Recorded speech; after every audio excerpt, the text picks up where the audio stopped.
할렐루야. 하나님께서 오늘도 귀한 하루 허락하여 주셨습니다. 우리 다 함께 기도함으로 9월 4일 목요일 매일 주신 기도에 하나님 앞에 드리겠습니다. 살아계신 아버지 하나님, 오늘도 우리의 모든 삶의 모든 희망과 앞으로의 모든 걸음과 모든 소망을 주님께 도우며 주님 앞에 간절히 엎드립니다. 오늘 이 시간도 환우를 위한 기도로 하루를 엽니다. 나보다도 남을 더 낮게 여기며 남을 더 소중히 여기며 남을 더 존중히 여기는 마음으로 기도하오니 아버지 하나님 긍휼을 베풀어 주시옵소서. 태어날 때부터 심장 판막에 이상이 있어 너무 어려서 수술도 하지 못하는 귀한 주님의 어린 자녀가 있습니다.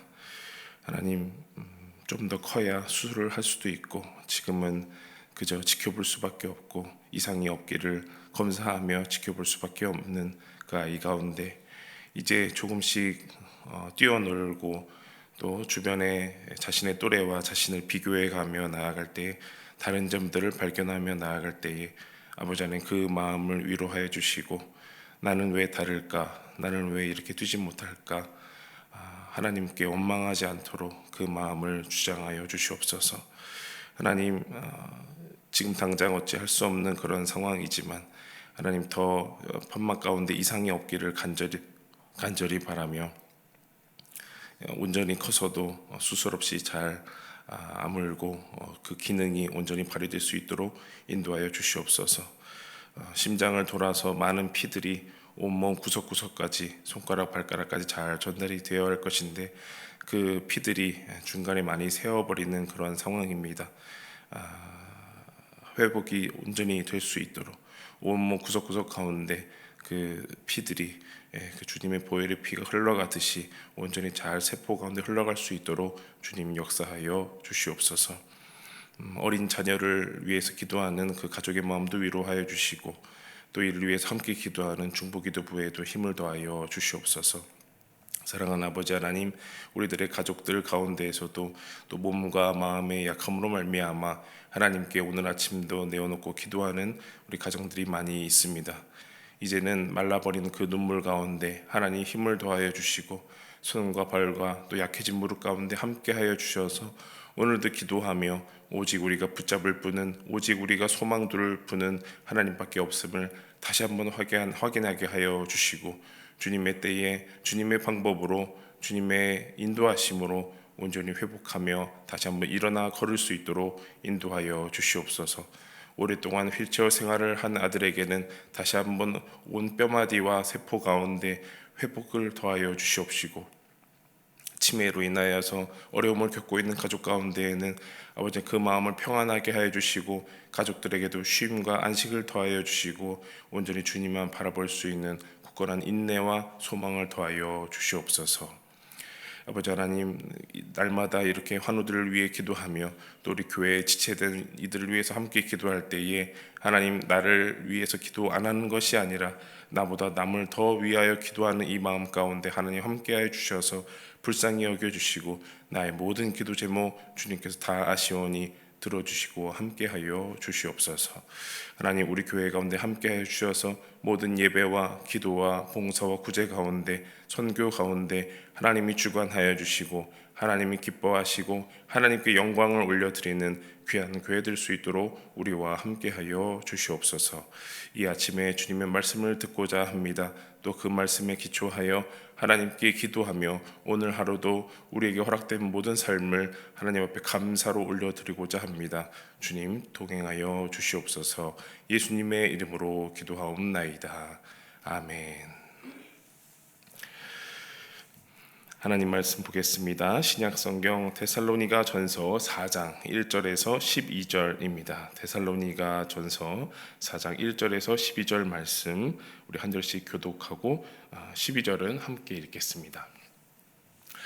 그러므로 형제들아 우리가 끝으로 주 예수 안에서 너희에게 구하고 권면하노니 너희가 마땅히 어떻게 행하며 하나님을 기쁘시게 할 수 있는지를 우리에게 배웠으니 곧 너희가 행하는 바라 더욱 많이 힘쓰라. 우리가 주 예수로 말미암아 너희에게 무슨 명령으로 준 것을 너희가 아느니라. 하나님의 뜻은 이것이니 너희의 거룩함이라. 곧 음란을 버리고 각각 거룩함과 존귀함으로 자기의 아내 대할 줄을 알고 하나님을 모르는 이방인과 같이 세욕을 따르지 말고 이 일의 분수를 넘어서 형제를 해하지 말라. 이는 우리가 너희에게 미리 말하고 증언한 것과 같이 이 모든 일에 주께서 신원하여 주심이라.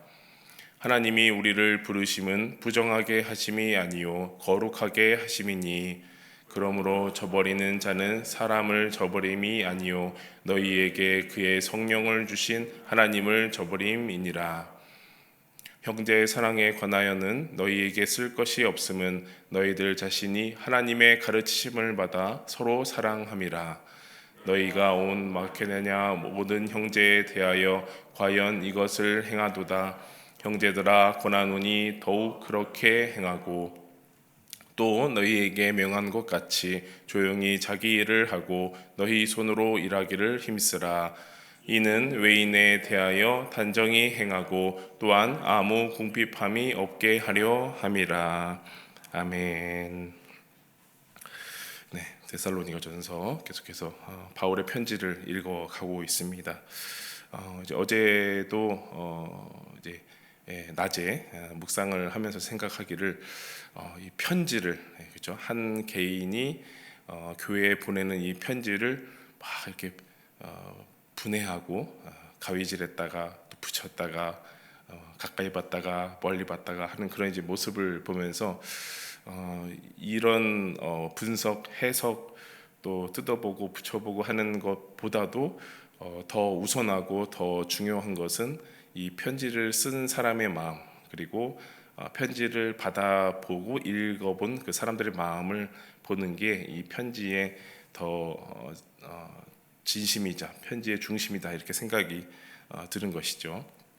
그래서 칭찬과 감사 그리고 권면으로 시작해서 바울의 진심, 바울의 진심을 어제까지 엿보았고 이제 오늘 보니까 바울이 더욱더 이 교회에 권면하는 그런 말씀이 또 구체적인 말씀들이 이렇게 실려진 것을 보면서 바울이 비록 몸으로는 이 데살로니가 교회를 떠나왔지만 고린도까지 이렇게 내려왔지만 그 마음으로는 정말 이 교회에 가보고 싶고 그들을 위해서 걱정하고 그들을 위해서 기도하는 그런 마음을 느낄 수가 있습니다. 1절 말씀을 보면 그러므로 형제들아 우리가 끝으로 주 예수 안에서 너희에게 구하고 권면하노니 너희가 마땅히 어떻게 행하며 하나님을 기쁘시게 할 수 있는지를 우리에게 배웠으니 곧 너희가 행하는 바라 더욱 많이 힘쓰라 이렇게 되어 있습니다. 뭐 끝으로라고 했지만 사실은 말은 계속 이어지기는 하는데 한마디로 더욱 많이 힘써라 열심히 일하여라 열심히 행하여라 라고 말을 합니다. 그 열심히 일을 행하는 것에 대한 기준이 있습니다. 뭐 바울을 만족하게 하는 것도 아니고요 교회를 더 크게 하는 것도 아니고 어떤 목표를 이루는 것인데 한 가지의 목표는 바로 하나님을 기쁘시게 하는 것입니다. 하나님을 기쁘시게 하는 것 우리가 계속 연일 이제 듣고 있는 그런 말이지 않습니까? 사람을 기쁘게 하지 않고 다른 말로는 사람의 영광을 구하지 않고 하나님의 영광을 구하는 하나님을 기쁘시게 하는 그런 삶을 잘 살고 있음이고 그 다음에 계속해서 그런 삶을 잘 살아라 그것을 더욱 많이 힘써라 라고 바울이 말을 하고 있습니다. 그것에 대해서 하나님을 기쁘시게 하는 여러 삶이 있겠지만 여러 행동이 있겠지만 구체적인 것이 바로 오늘 등장합니다. 3절에서 6절 말씀 우리 읽어볼 텐데요. 3절입니다. 하나님의 뜻은 이것이니 너희의 거룩함이라. 부연 설명이죠. 곧 음란을 버리고 각각 거룩함과 존귀함으로 자기의 아내 대할 줄을 알고 하나님을 모르는 이방인과 같이 세욕을 따르지 말고 이 일의 분수를 넘어서 형제를 해하지 말라. 이렇게 세부적으로 나눠져 있긴 하지만 한마디로 말하면 거룩하고 성결한 삶을 살아라. 특히 성적으로 분별하고 거룩하게 살아라라는 것인데 두 가지 측면이 있습니다. 하나는 나를 제어하는 측면이 있고요. 또 하나는 상대방을 존귀하게 여기는 측면이 있겠습니다. 그러니까 이게 구체적인 주제가 있기는 하지만 나를 잘 돌보고 또 상대를 귀하게 여기는 기본적인 전제가 있다라는 것이죠.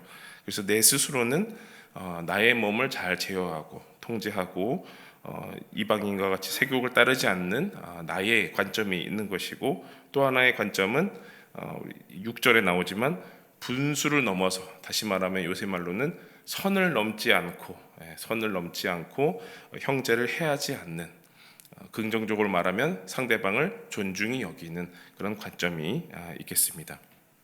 나를 돌볼 뿐 아니라 상대방도 잘 돌보는, 상대방도 낫게 하는 그런 관점이 있는 것인데, 이를 어기지 않으면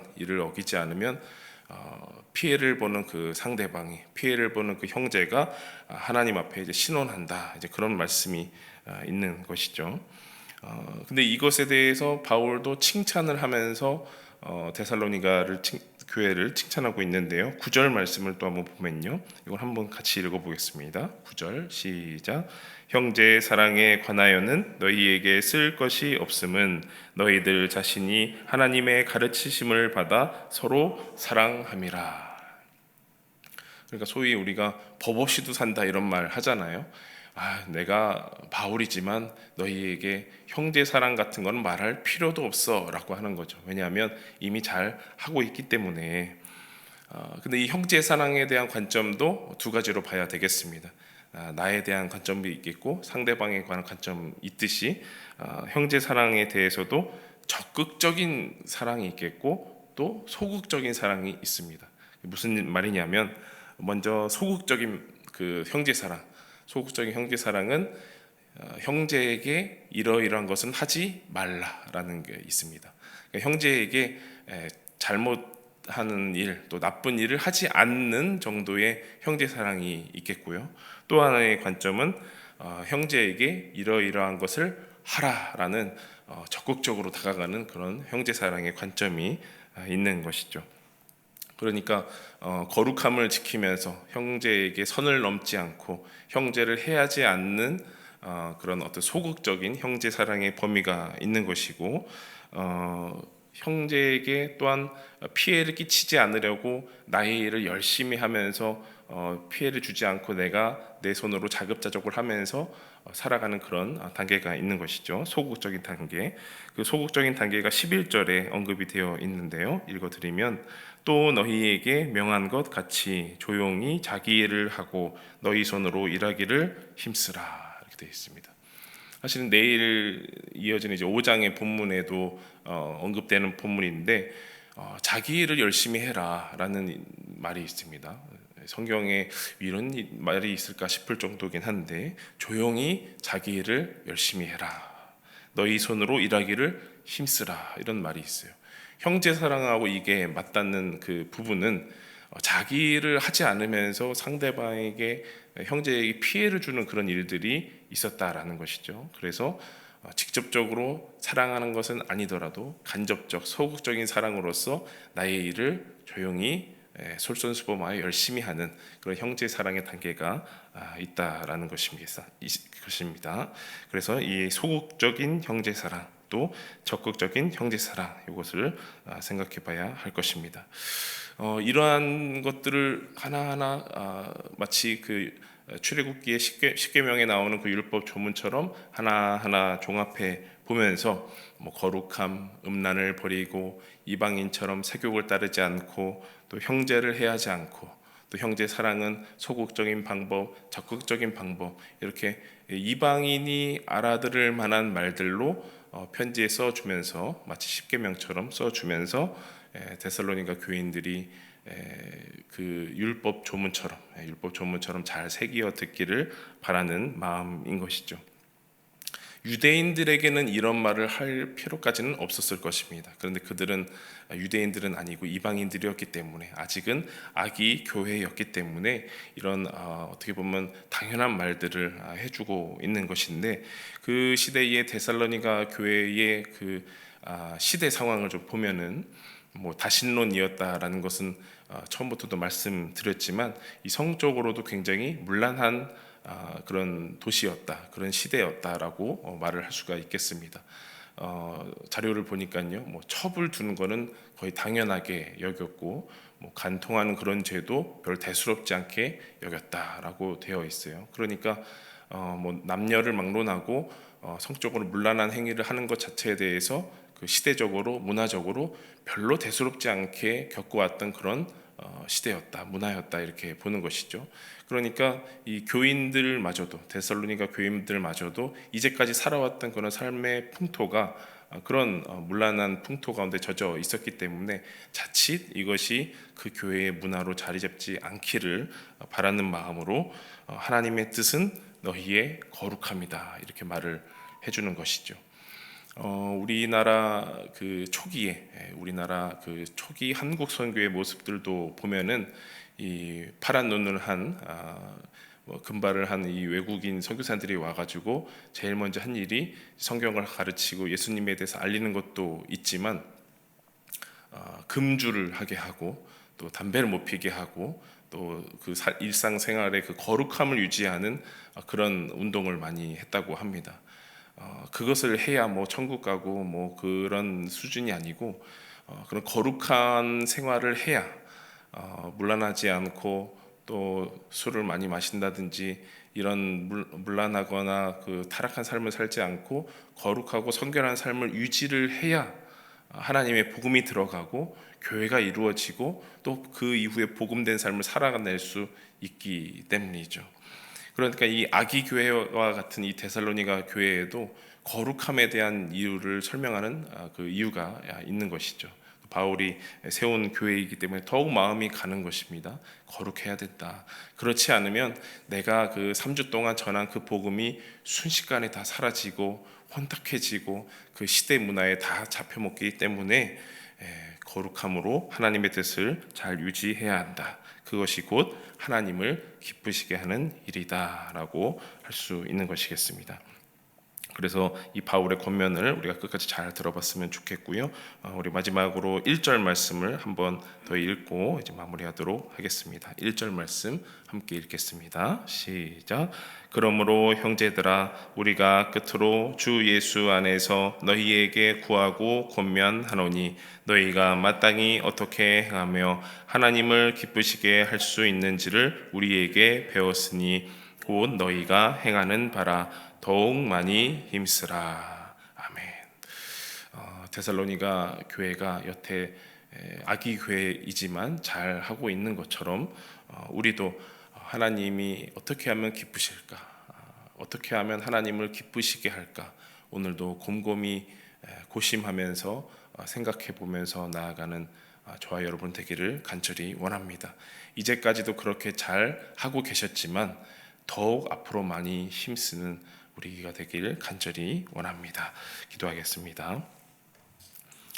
살아계신 아버지 하나님, 바울의 편지 속에 담긴 그 진심을 바라보며 한 교회를 향한 선교사의 마음, 또 목회자의 마음, 어머니와 아버지와 같은 그 마음을 들여다봅니다. 하나님의 뜻을 위하여 거룩하게 살기를 원하는 그 마음을 들여다보면서 진정 하나님이 기뻐하시는 교회를 세워가기를 원하는 그 마음을 함께 느꼈습니다. 주님, 우리 노푸트 덕소교회가 하나님을 기쁘시게 하는 그런 교회가 되길 간절히 원합니다. 또 우리 성도들의 각 가정이 하나님을 기쁘시게 하는 가족들 될 수 있도록 인도하여 주시옵소서. 제일 먼저는 거룩함을 따르게 하여 주시고 하나님 우리 몸 가운데 또한 우리 시대와 문화 가운데 하나님이 원하시지 않는 그런 모든 일들을 다 내려놓고 하나님이 원하시는 거룩한 삶, 성결한 삶 살 수 있도록 또한 적극적으로 소극적으로 형제를 사랑하며 형제를 존중히 여기는 그런 몸의 모든 행실을 가질 수 있도록 역사하여 주시옵소서. 바라기는 오늘도 하나님을 기쁘시게 할 수 있는 일들은 무엇인지, 그런 생각은 무엇인지 우리의 온 몸과 손과 발을 주장하여 주시옵소서. 온 몸을 주님께 맡기옵고 예수님의 이름으로 간절히 기도하옵나이다. 아멘. 계속해서 하나님의 뜻을 구하며 기도하며 나아가시겠습니다.